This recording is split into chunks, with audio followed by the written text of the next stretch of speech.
Hello and welcome to the If We Knew Then podcast. I'm Stephen Sachs. And I'm Lori Sachs. This holiday season is often called a season of hope. You know, growing up, I always attributed that to Christmas because that's all I knew. The beauty that came from the love that we shift our focus to. All those holiday movies. It's the theme of every holiday movie was hope.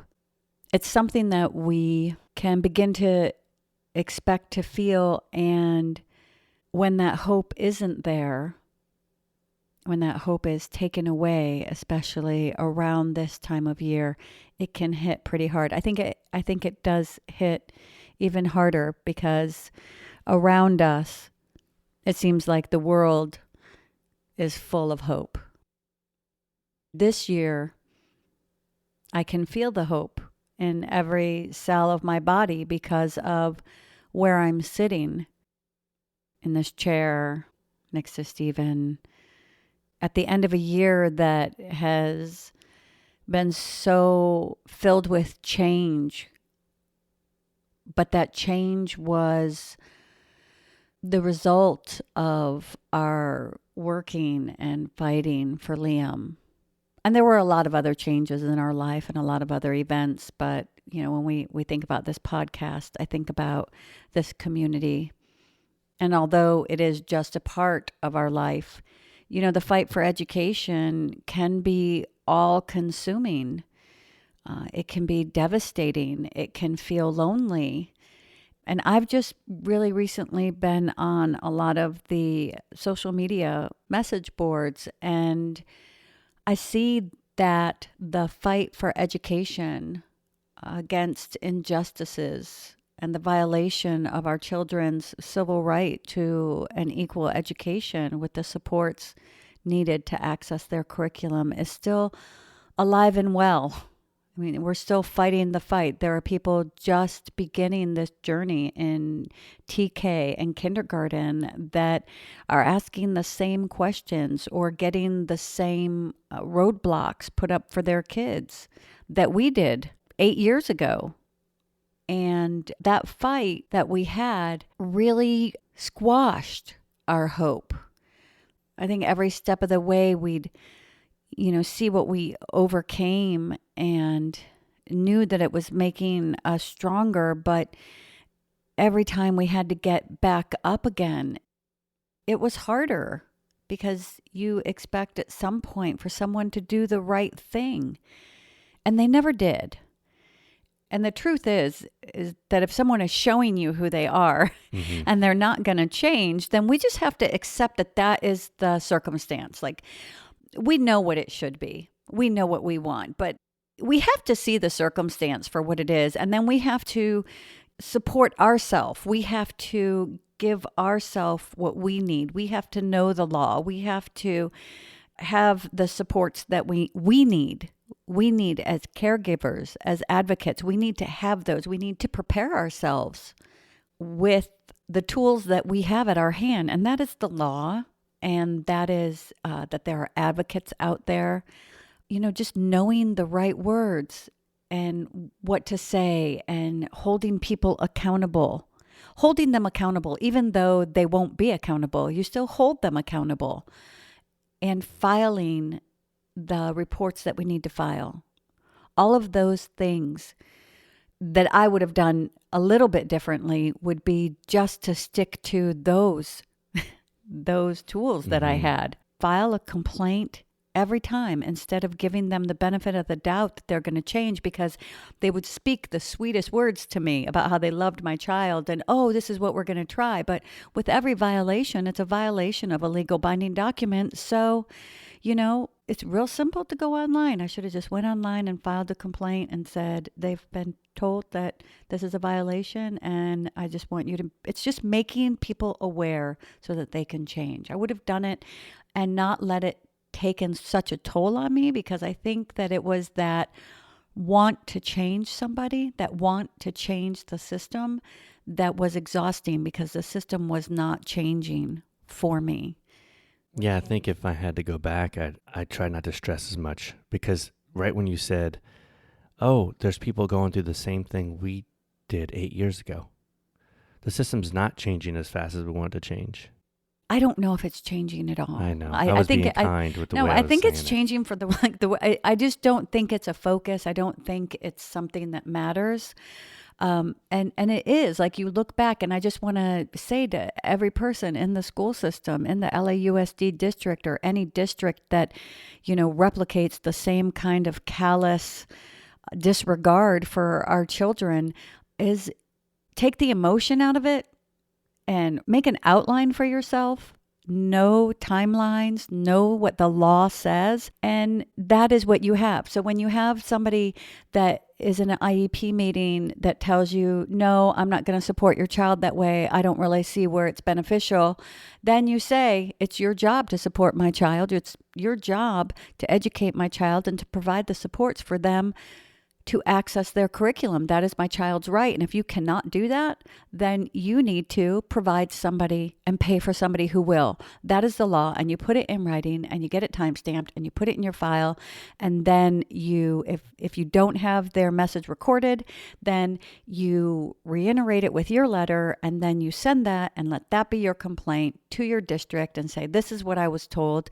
And then the district will reach out to your school and say, is this what you told them? And they will go, oh no, that's not what I said. But they can deny it all they want. Then they have to fix it, because then it's on file, and the district will come back and make sure that it was taken care of. Yeah, that's a good point. When you write a letter and timestamp it for the school or the district, if there's no recording of the communication they gave to you, put that in your letter.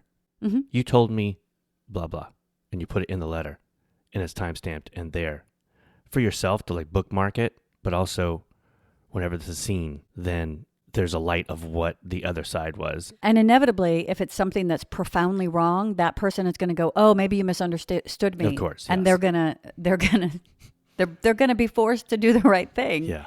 And that is a beautiful thing to see. We actually had the woman who tried to pull him illegally off curriculum sit across from us and tell us, "Oh, I never said that." And I was like, "No, I recorded that IEP. Yeah, we had it recorded. You most certainly did." But to go back to your point of, change is slow. And if we accept that, but know that change is happening. I know we said it doesn't feel like much has changed in our particular district, but worldwide, we can say, hey, there is change.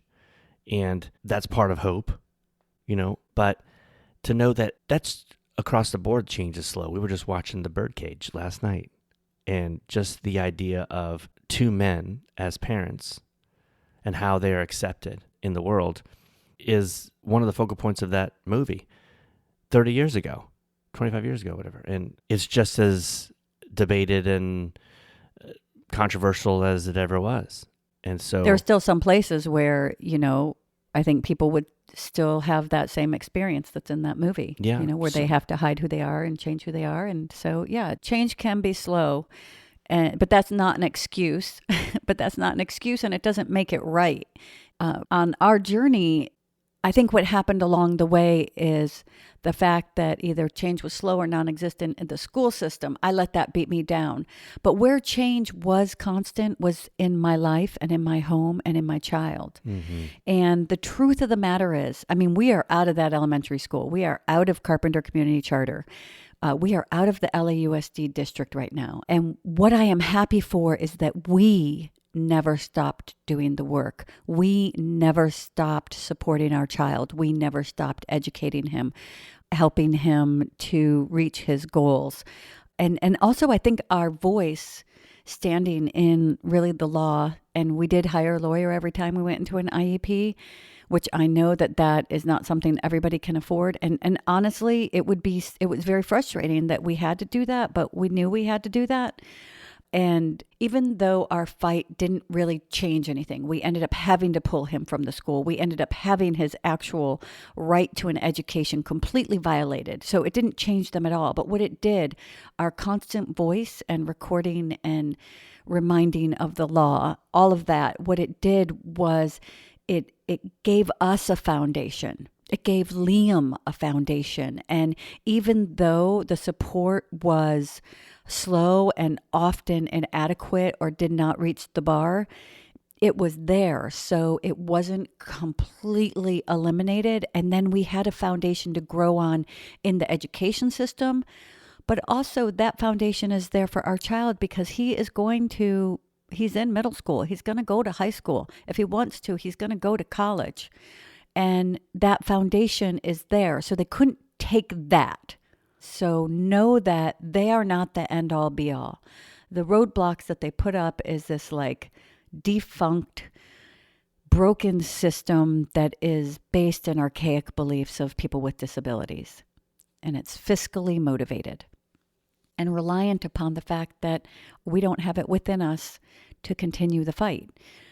And don't judge whatever you do. Don't think that you have to. Whatever you're doing is enough. Well, you're being showing the up. change you want You to see are in being, the world. yeah, you're right? being the change you want to see in the world. You're being it.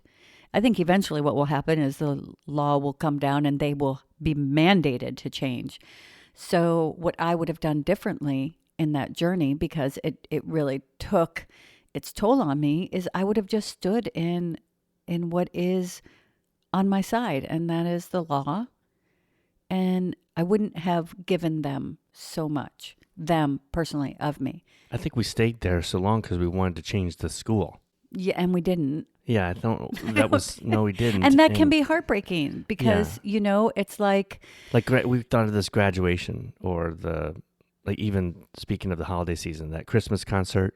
last year. Yeah, when you think, I was thinking about, and this is what sparked what I thought we needed to have our message today be a season of hope. Because last year at this time, when Liam was supposed to participate in a holiday concert, and it was at the end of COVID, and it was going to mark his return to this horrible carpenter.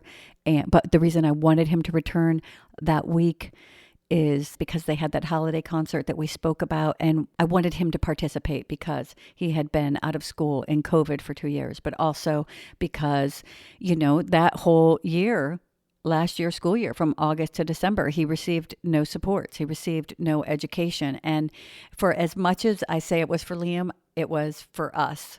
We wanted to get Liam to perform in that stupid holiday concert because of what he had been through with COVID, and because, Sophia had done it for, from kindergarten to 5th grade. Yeah, it's kind of a caption, or it's a photo of that grade level when you see, the first day of school, the holiday concert, and, the last day of school. So it was kind of like, oh, this verifies that he was in this grade level with his peers type of thing. And you say that, but the truth is that, and this is what gets social media so much, and Stephen will always remind me, we always photograph. I'm not putting the pictures up of me like the worst photos. Nobody's doing the worst photos. Crying in the car. Like, oh my gosh, like after whatever, like I can name many challenging moments that I don't photograph and post to social media. Yeah, we're in a social media age where we're like, I want this moment to post. But we do that because then I look back, and that's the memory I have, and I think that I thought that if he was in that holiday concert, I would look back. And when I looked back at 5th grade, I'd remember COVID. Yeah, I'd remember that they completely violated his civil right to an education. But I'd see a picture of Liam in a cute suit or a holiday shirt with a bell in his hand. And I'd probably get like a little bit of a video with him singing. And that would be what I held on to. Just like Barbra Streisand's song, Memories.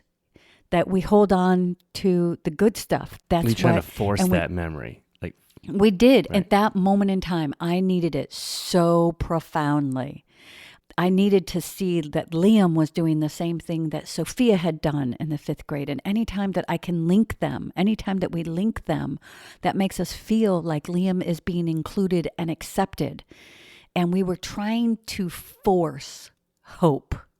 We were trying to create hope. We so desperately needed hope and to be hopeful because we were at the end. We were at the bottom of the bucket. We had become hopeless. And if there was a moment of beauty, of peace and song and bells, then maybe, just maybe, hope would be there at that school in that situation. Even if it was just a glimmer, the slightest twinkling glimmer, there would be a light. He's like lipstick on a pig, though. You know? Right. No, I know that. But I needed the lipstick. I needed Yeah. the lipstick. I needed hope to show its face somewhere. Between that bell that the teacher had sent home saying, "Thank your teacher, you're lucky that she included Liam." I mean, that was a letter. That was the letter sent home with the bell. They were relentless. "You're lucky your child is included." No, because you don't say that to any other child, but for some reason, this is a note that you send me. You're lucky your child is being included. But if instead of that note, I could remember him ringing that bell, then it would be worth it. Right. Somewhere it would make it worth it. It would be that thing that I'm talking about. Because hope lies in the voice of children singing.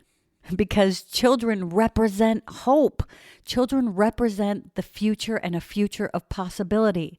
And I wanted that because for years it had been squeezed out of us, and we fought and we fought and we fought, and we knew inside, I knew that I was empty. I was against the ropes, and if I didn't get some kind of second wind, something that would give me strength, the fight would be over and they would have won. But the thing is on December 9th, which is when Liam was supposed to be returning back to school last year, and I got a phone call saying, "Oops, we accidentally took his behavioral supports out of the IEP." And you can go back and listen to that episode, but Not a good call. that was the pinnacle of the hot mess of the IEP, where they told us that denying him his education had been because they wanted to keep their job. So it's a bunch of stuff in that sentence. And please just sign this IEP you just sat through. Don't even read it. Just sign it so we can get the supports put back in. And the truth is they couldn't, because they had irrevocably removed them to a point that it was a whole process that now had to take place. So on December 9th, I sat in my car crying after that horrible IEP, as I was doing the work to try to prepare him to go back to school, because they called and said, "Oopsie, and I forget what their terminology was, like with no malice, took out his BID. I mean, how do you even say that sentence with a straight face? It would no ill will that we took out his supports and just this. But just sign this and trust that it's going to just pop sign back this in and trust us. And then we read it, and it when was you a go hot back to mess. school. It'll just come back. It's But like, I what? remember sitting in the car crying, and it was one of those helpless cries where you're sitting there going, "You need to do this." And they're like, "Well, we can't do this. You need to do this." And they put it back on me. And I was like all of a sudden it was my problem, but it was an irrevocable problem. And it was something that was not going to get remedied. And it was, here I was again, after we had done all of these things, after we had endured all of this stuff, and we were trying to get Liam to go back to school to be in that stupid concert. Then they were like, "Oopsie," because they don't care. And I was bawling. I was nauseous, bawling. My face was numb. My arm was numb. I lost my appetite, crying in my car, hopeless and helpless, like just hopeless, because there's nothing you can do. And you should never feel that way when it comes to something that is your child's right. They should never make you feel that way. That's what I would change if I knew then, a year ago. But I didn't, and I was crying, and I was hopeless, to the point that, then we just said, "All right, we're going to take him out. He's done. He's done there. You've done your damage. We're done." And that felt hopeless, because it was like, I'm giving up. I'm walking away. And the reason why it's a season of hope is because 1 year to the day that I was crying in my car, Liam went to his first dance in a gym, in an inclusive environment, around his peers, at his new school. And he danced to Taylor Swift and had some snacks. And afterwards, we went to Starbucks. And nobody cried. I mean, I cried a little tear of joy, like I'm doing right now, just thinking about how beautiful it was. But when I think back 1 year ago, and honestly, when I thought about it, it was like, oh my gosh, that was just a year ago. Like it felt so far away. And when we left at the time, it felt like we had given up or given in. Like there was a part of, and it was my ego, I think, there was a part of me that was like, they won. We're out. They are successfully becoming a non-inclusive environment. They did it. They won. They got their way. And who cares? Really? They can figure out how to sleep at night. I've learned that's not where my focus should be. And honestly, any moment that I spend with that as my focus is taking away my focus from my life.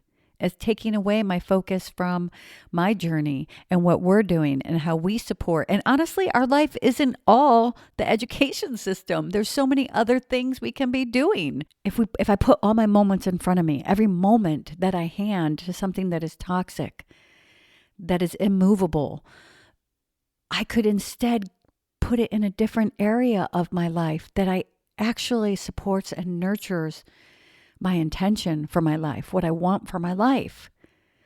So looking back, I can say, moving forward, I know those moments I can't get back, but those moments I won't squander again.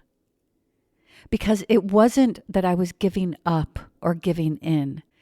Now, here, with hindsight, I see it as it was an escape to freedom.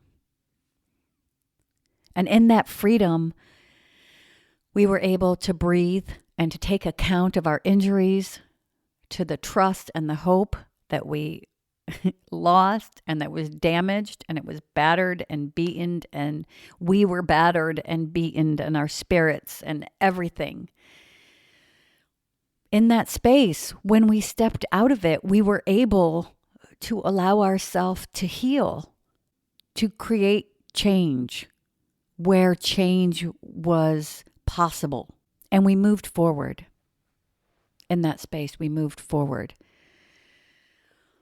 When I realized, on December 9th, when I realized it was the anniversary of sitting in my car, the last cry, I think it was the last time I cried over that school. The last cry for many reasons.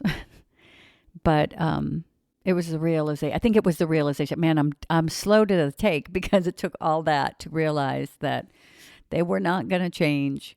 That was after 2 years of COVID. That was after, just everything that went on. And you would think that, gosh, I have you on the record as saying that you denied my child a civil right because you had a job to keep. I have you on the record for so much stuff, and now you're just continuing to do the same thing. And it took that. That was like the blow. That was it, is that all along we held on to the littlest bit of hope. And then when they spoke the words, and it was undeniable that they weren't there to support Liam, and they weren't going to. They didn't care about upholding his right to an education. There was no hope. There was nothing, because then it would just be us lying to ourselves, because they told us point blank. I'm sure they were like, come on, we've showed you. And now we've told you. It's like being in a really, really bad relationship. It was a really, really bad relationship. I've likened it to a Taylor Swift song many times. Like, we shouldn't feel the same way about, there's so many Taylor Swift songs that we sing in the car, and I think I could sing this at an IEP. And we shouldn't feel that way about education. Like, going through education with Sophia, it was honestly kind of mindless on my part, Especially elementary school. Yeah, especially elementary school. Now, I did see something on the board, and I want to say this just in case this person listens. They said that they wanted their child to be held back, to go to TK, and should we hold them back, and how do we do that? How do we get our kid in? And Did you do TK twice? TK instead of going into kindergarten, because you know how TK is like an option. And that the IEP team was saying about placement. Here's the thing that I thought of this morning, but I couldn't find it on the message board. Treat your child's education, just assume It's the same education of if you have other children, they have siblings or neighbors. You want to enroll them in something, enroll them. That's their right to that education. And then when you enroll them, then they can say, oh, you have an IEP, and then you do the IEP. You're not coming from a place of, oh, please, can I? No, it's my right to an education. I'm enrolling my child. I'm enrolling my child in the lottery. If your child gets picked, then now let's see how we support them. That's the way we should do it moving forward. Not asking for permission from the system that... could you handle this? Yeah. And not asking for permission from the system that doesn't want your child there in the first place for the most part, or doesn't believe your child. And I don't mean that in a negative way, even though it sounds negative, but it's not negative when it's reality.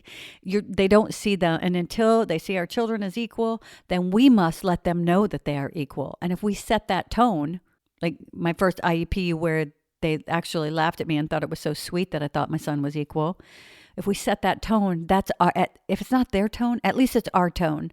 And it's a better tone to have than to feel like we and our children are less than, because that is a horrible thing to feel. And it's not true, but it's horrible. I hate when I know that someone doesn't see my child as equal. And it used to take a toll on me, and now sometimes it probably does. I can't lie and say it doesn't. But that's their belief, not mine. And if I can let that be my truth, let that be my foundation. Where I come from is what's most important in my child's life, not what they believe, unless they believe my child is equal, unless they believe my child deserves an education, unless they want to explore the ways to support my child. Then, okay, we'll have a listen. I'm in on that. In equal, we talk about equal rights, equal right to life, equal right to education. Well, everyone's different, but like equal. Here is the thing that really brought that home to me and to us is during the pandemic, when the district, first of all, when the pandemic hit and all these kids started to fall behind, and the district saw that there was regression in neurotypical students. Oh, they didn't hesitate to make accommodations. First of all, let's take a little bit of advice from those other parents that haven't been beaten down and they are entitled to an education. They know that it's their child's right.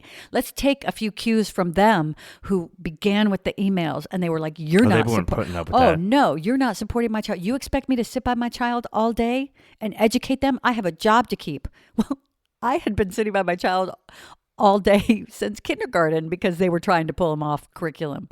But if you take a cue from those parents, there was no hesitation, and the district responded by making accommodations for those students, by putting supports in for those students.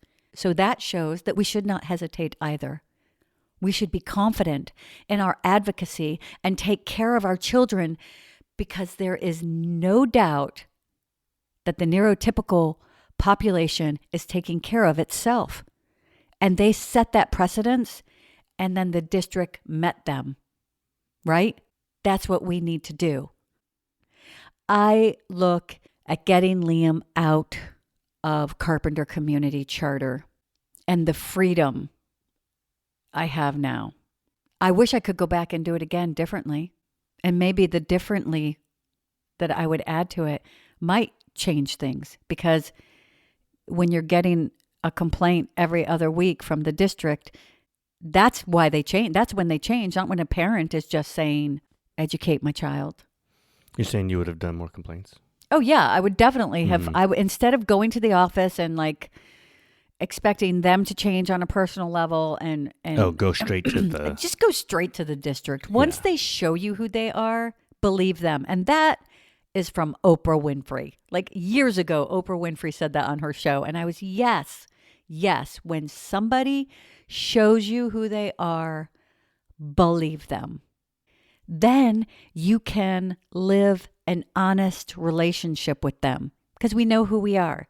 I know you're the person who's going to try to deny my child an education. You know I'm the mom that's going to advocate, and I'm going to file a complaint every time you violate his civil right. And I guarantee it'll be fewer and fewer complaints, because they hate that. They cannot stand being called on it. And there is, at the highest level, they are accountable. So that's where we need to take them to. I look at this year, that Liam has had. Beginning with, as soon as we pulled him that Tuesday afternoon when you walked in with that letter and pulled him from the school. Mm-hmm. I will remember that the principal looked at you and smiled and was like, hey, how you doing? Because he was oblivious to the damage that he had done with no accountability. Just, and that transition to Citizens of the World, this new, beautiful, inclusive school, immediately the care and the fact that they saw our son, immediately wanting to make sure that he had the right teacher, that he had the supports he needed. How do we support him in this transition? How do we support him in his classroom? These are the behaviors we're seeing, and we know that it's because he's not been in school for 2 years. There's no prejudice that motivates their actions and the way they see Liam. It's because they look at inclusion from every realm. It's just not like, I think that on this journey, we look at inclusion for our son, an inclusive classroom. Their foundation is inclusion of everyone. Of everyone. And I think when you come from that place, then it's just what you do. And I look back at this year, you know, when you have a day and then you have a memory and then you think, oh my goodness, what seemed so huge in the moment is so small right now. Because this last year, there's been a transition and I'm so far away from it. I haven't cried once. I haven't written a strongly worded letter at all.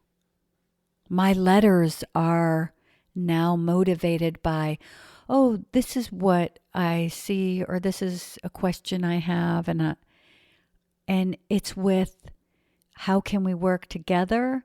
Or I'm sure you're already taking care of this, or I'm curious to see how you're approaching it. And it took me months, and thank goodness that school and Liam's BII and his teachers and his resource, Miss Melanie, and all of those beautiful people over at Citizens of the World are patient and understanding with me, and honestly horrified at what we have been through. They're horrified. And I think it's their being horrified that makes me go, yeah, we did sustain a lot. And I want you to now know that if you're having to experience what we experienced, it's wrong. It's wrong. And I'm sorry.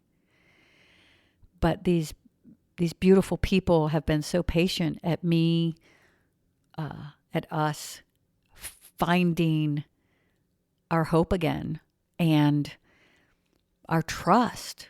All these things that were taken away, which again should never be the situation when you're talking about elementary school. This shouldn't be the situation. And the fact that our son comes home and talks about science. The fact that on a Friday night, the beginning of his winter break, he went and got his book bag and wanted to write a narrative. And I was the one who was like, oh man, it's been a long day. Can we do it tomorrow, Boo? He was excited. He was so excited. He had his book bag and he was like, come on, let's write our paper. And because he wanted to continue working.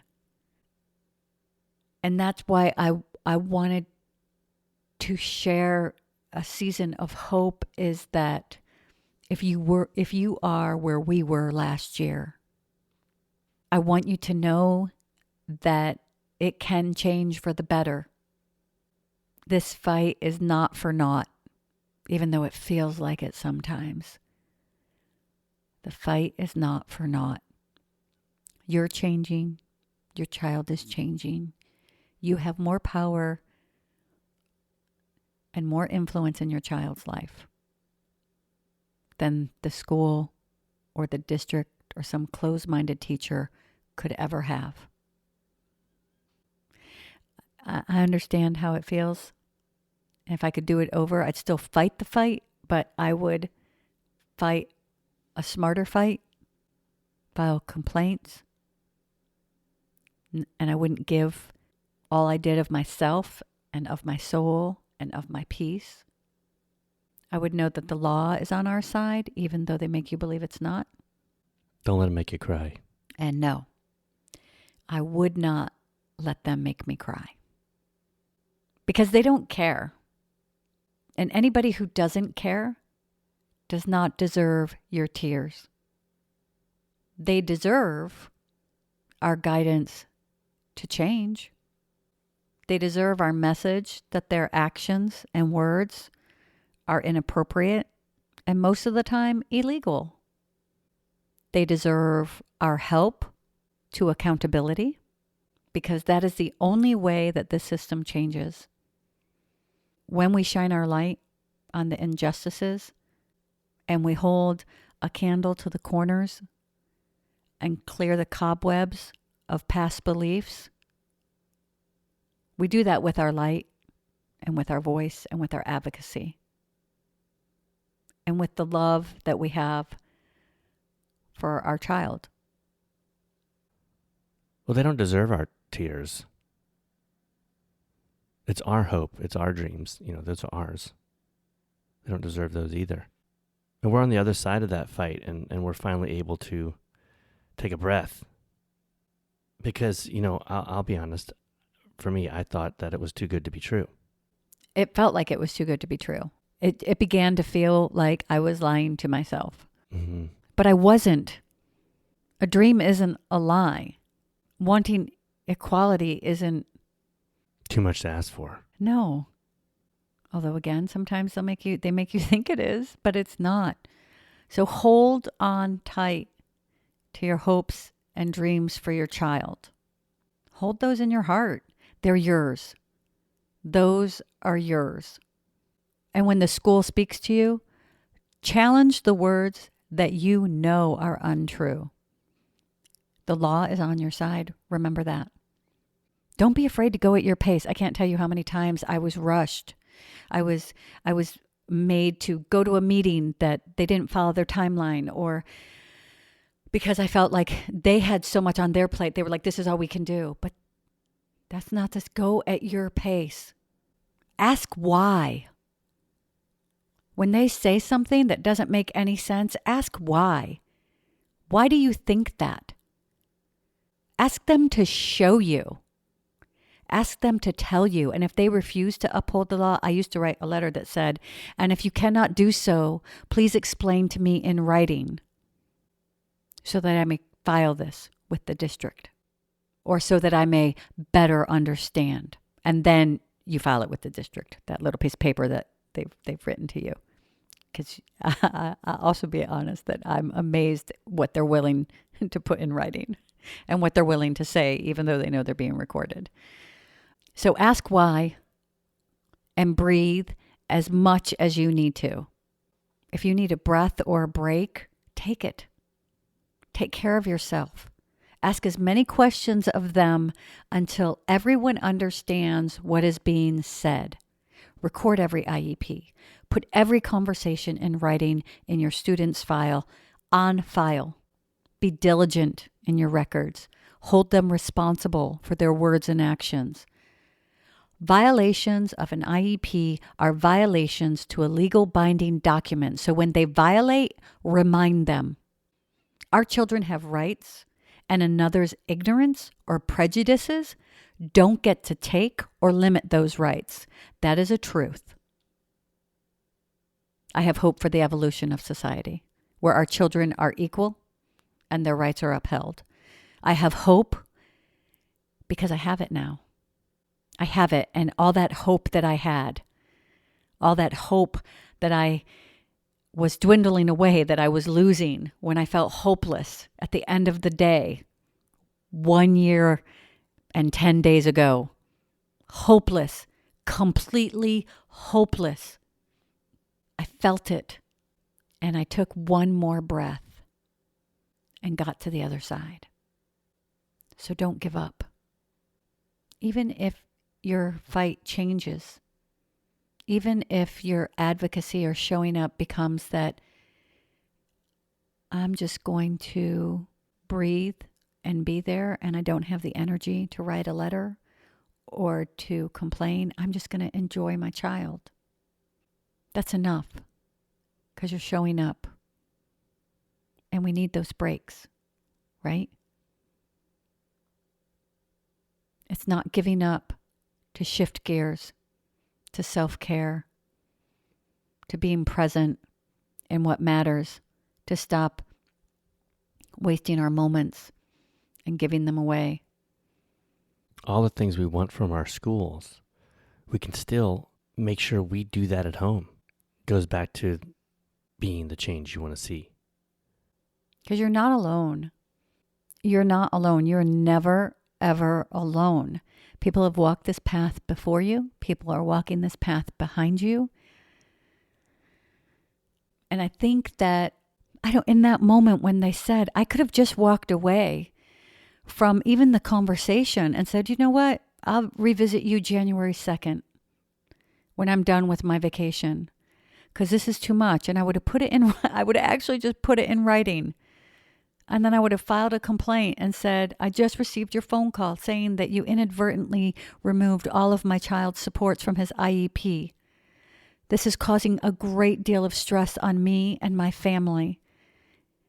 It is something that I expect you to remedy and rectify by the time we return at the beginning of the school year, after our holiday break. That is what I would have said if I wasn't pulling him out of the school.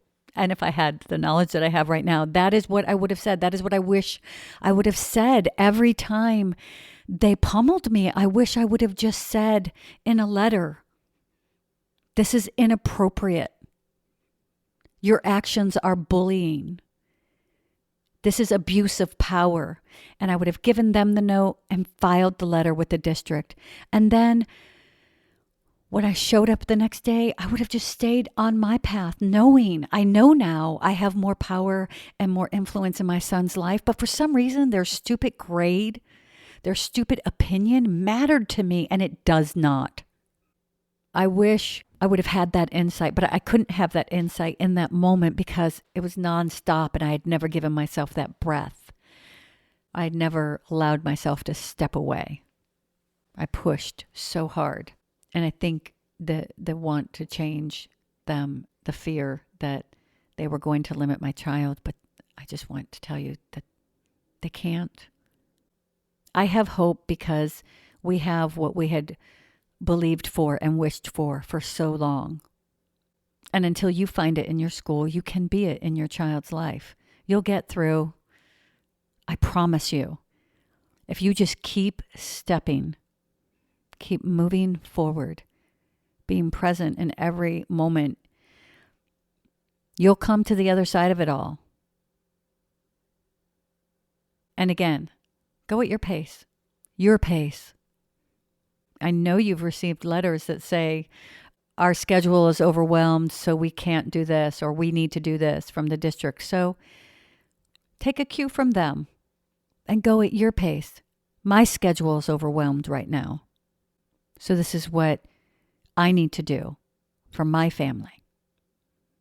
It's my holiday break, and this is what we're going to do for our family. It's your life. It's your journey, not some predetermined outcome that they have set for you and your child. Stand in your power. Ask for help when you need it. Take breaths. And if you cry, that's okay. Wipe the tears. I hope they're tears of joy. I hope they're tears that you get from looking at your kid and thinking, oh my gosh, what a rock star. What a tremendous human that I have in my life. So our wish for you is that you have a wonderful, relaxing holiday. And that every season of your life is a season of hope. Please follow us on Twitter at If We Knew Then Pod, and you can drop us a line on our Facebook page at If We Knew Then Pod, or visit our website, ifweknewthen.com, to send us an email with questions and comments. And you can join our mailing list there and get alerts of future podcast episodes. All these links will be added to this episode's show notes. Thank you again, and we look forward to you joining us on the next episode of If We Knew Then. The kids will learn from each other.